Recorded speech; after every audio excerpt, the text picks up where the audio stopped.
نحمده ونصلي على رسوله الكريم اما بعد۔ عزیز دوستو، کئی دنوں کے بعد آج ویڈیو بنانے کا موقع ملا ہے، تو سوچا کہ جمعے کی رات ہے اور اس میں جو کام کرنے چاہیے ان میں سے ایک کام سورہ کہف کی تلاوت بھی ہے۔ تو آج ہم سورہ کہف کے فضائل سنیں تاکہ ہمیں شوق پیدا ہو اور پھر ہر جمعے کو ہم سورہ کہف کی تلاوت کیا کریں۔ تو فضائل سورہ کہف کے فضائل اور خواص کے بارے میں حضور صلی اللہ علیہ وآلہ وسلم کے چند ارشادات و مندرجہ ذیل ہیں۔ حدیث نمبر 1 ہے، حضرت براء بن عازب رضی اللہ تعالی عنہ سے روایت ہے کہ حضور صلی اللہ علیہ وآلہ وسلم کے دور میں ایک مرتبہ اسید بن حفیر نے اپنے گھر میں سورہ کہف کی تلاوت کی۔ ان کے گھر میں ایک گھوڑا بندھا ہوا تھا، تو جب وہ تلاوت سن کر خوشی سے اپنے پیر اور گردن کو ہلانے لگا اور ایک بادل اس کے گھر میں آ کر سایہ فگن ہو گیا، تو اس نے اس کا ذکر حضور صلی اللہ علیہ وآلہ وسلم کی خدمت اقدس میں کیا، تو اس پر حضور صلی اللہ علیہ وسلم نے فرمایا کہ سورہ کہف پڑھا کرو، کیونکہ یہ سکینہ ہے، یعنی اس سے سکون ملتا ہے اور یہ بذریعہ وحی قرآن میں نازل ہوئی ہے۔ بخاری شریف کی یہ روایت ہے۔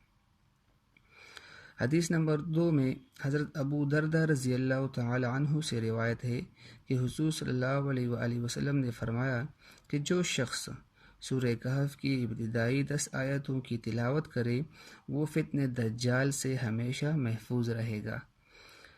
ابو داود اور نسائی شریف میں یہ روایت ہے۔ حدیث نمبر 3 ہے، حضرت ابو دردہ رضی اللہ تعالی عنہ سے روایت ہے کہ حضور صلی اللہ علیہ وسلم نے فرمایا کہ جو شخص سورہ کہف کی ابتدائی 3 آیتوں کو یاد کرے وہ فتنہ دجال سے محفوظ رہے گا۔ ترمذی شریف کی یہ روایت ہے۔ حدیث نمبر 4، حضرت ابو دردہ رضی اللہ تعالی عنہ سے روایت ہے کہ حضور صلی اللہ علیہ وآلہ وسلم نے فرمایا جس شخص نے سورہ کہف کی آخری 10 آیتیں پڑھیں وہ فتنہ دجال سے ہمیشہ محفوظ رہے گا۔ مسلم شریف میں یہ روایت ہے۔ حدیث نمبر 5 میں ہے، حضرت معاذ بن انس جوہنی رضی اللہ تعالیٰ عنہ سے روایت ہے کہ حضور صلی اللہ علیہ وسلم نے فرمایا کہ جس شخص نے سورہ کہف کا اول اور آخر پڑھا وہ مکمل منور ہو جائے گا، اور جو شخص اس صورت کو مکمل پڑھے گا تو اس کے لیے زمین و آسمان کے درمیان نور ہی نور ہوگا۔ مسند امام احمد رحمۃ اللہ علیہ کتاب میں یہ روایت ہے۔ حدیث نمبر 6، حضرت عبداللہ بن عمر رضی اللہ تعالیٰ عنہ سے روایت ہے کہ حضور صلی اللہ علیہ وآلہ وسلم نے فرمایا کہ جس شخص نے جمعہ کے دن سورہ کہف پڑھی قیامت کے دن وہ مکمل نور اور زمین سے آسمان تک اس کے لیے نور ہی نور ہوگا، اور دونوں جمعے کے درمیان کے گناہ بھی معاف کر دیے جائیں گے۔ تفسیر ابن کثیر میں ہے۔ بہت بڑی بات ہے۔ حدیث نمبر 7، حضرت ابو سعید خدری رضی اللہ تعالی عنہ سے روایت ہے کہ جو شخص جمعہ کے دن سورہ کہف کی تلاوت کرے گا اس کے لیے بیت اللہ تک نور ہی نور ہوگا۔ مشکات شریف میں یہ روایت ہے۔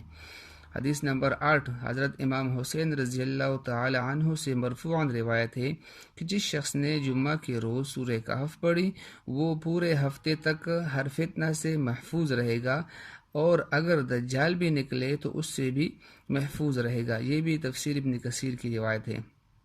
میرے عزیز ساتھیو، دوستو، اب یہ جاننا پڑے گا کہ جمعہ کے دن سورہ کہف کی تلاوت کس وقت سے کس وقت کرنی چاہیے۔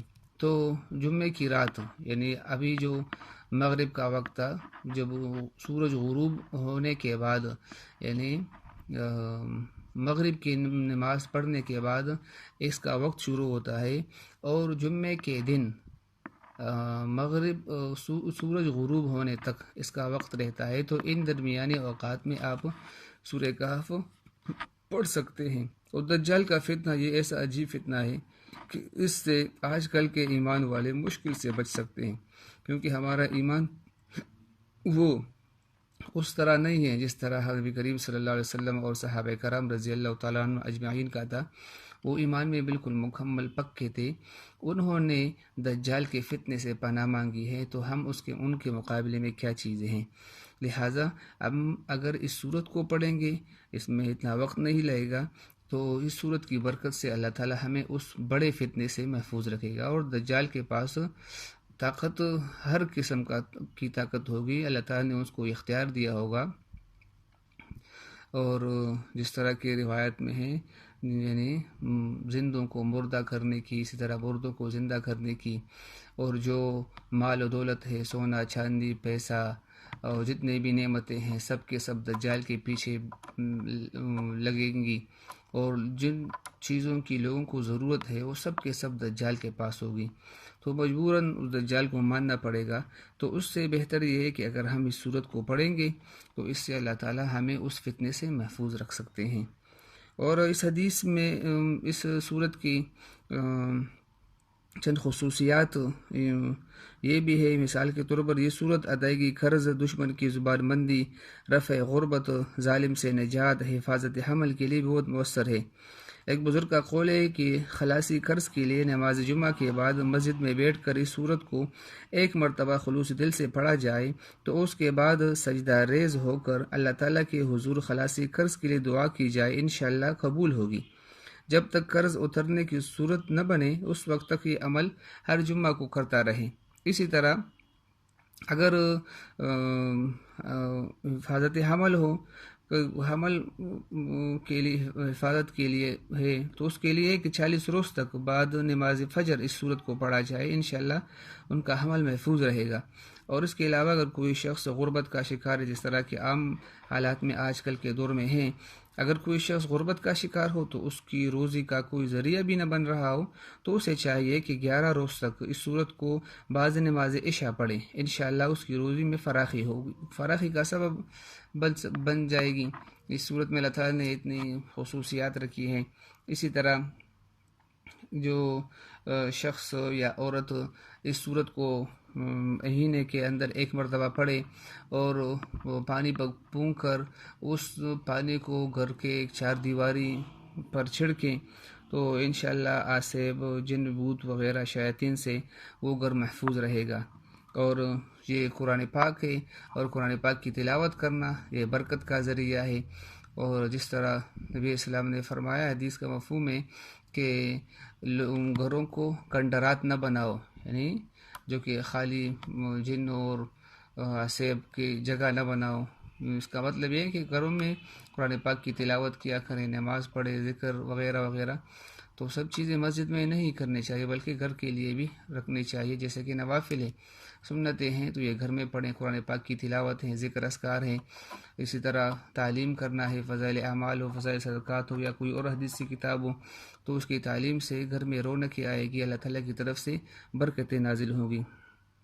تو اللہ تعالیٰ سے امید ہے کہ اللہ تعالیٰ ہمیں اس پر عمل کرنے کی توفیق عطا فرمائے۔ وآخر دعوانا ان الحمد للہ رب العالمین۔